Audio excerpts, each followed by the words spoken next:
സമസ്ത കേരള ജമിയത്തുൽ ഉലമായുടെ ചലനങ്ങൾ ദക്ഷിണ കന്നഡയിൽ വളരെ ശക്തമാണ്.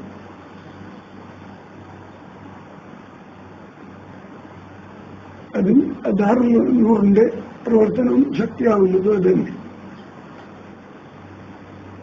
എന്നാൽ ഇതിനെ തകർക്കാൻ വേണ്ടിയിട്ട് ഒരു വിഭാഗം കഴിയുന്നതൊക്കെ ചെയ്യുന്നുണ്ട്.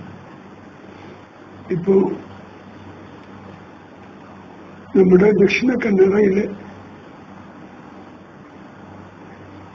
മദ്രസകളെല്ലാം ഭീകരവാദം പഠിപ്പിക്കുകയാണ് മലയാളത്തിൽ. അതുകൊണ്ട്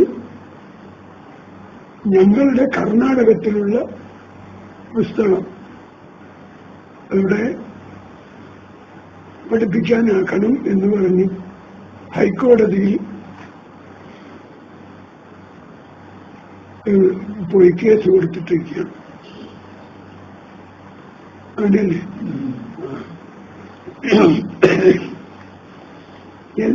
എടുത്ത് നോക്കും. എന്തെങ്കിലും ഒരു ഹക്കും ബാത്തിലും മനസ്സിലാക്കുന്നുണ്ടോ?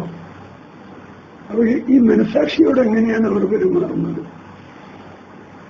മനസാക്ഷിയോട് എങ്ങനെയാണ് പെരുമാറുന്നത്? അവരും ഒക്കെ പഠിച്ച മദ്രസകളെ പറ്റിയാ പറയുന്നത്. അവിടെ ഭീകരവാദം പഠിപ്പിക്കുന്ന മലയാളത്തിൽ ഞങ്ങൾ കർണാടകത്തിലാക്കിയിട്ടുണ്ട്. അതൊന്നും ഇല്ലാത്തത് കാരണം ഹൈക്കോടതിന് അത് മനസ്സിലാവില്ല. മനസ്സിലാവും, പഠിക്കണ്ട. ഹൈക്കോടതിയിൽ കേസ് ഫയൽ ചെയ്തിരിക്കുകയാണ്.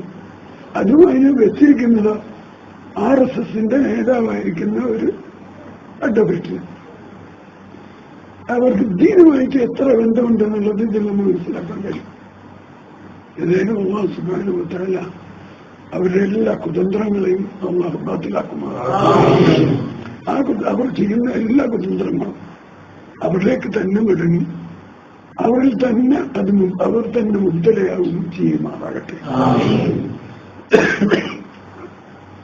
റഹ്മാനായ റബ്ബ് നമ്മളെ മരിക്കുന്നത് വരേക്കും ദീനിന്റെ ഖിദ്മത്തിലും ദഅവത്തിലും നിലനിർത്തി തരുമാറാകട്ടെ.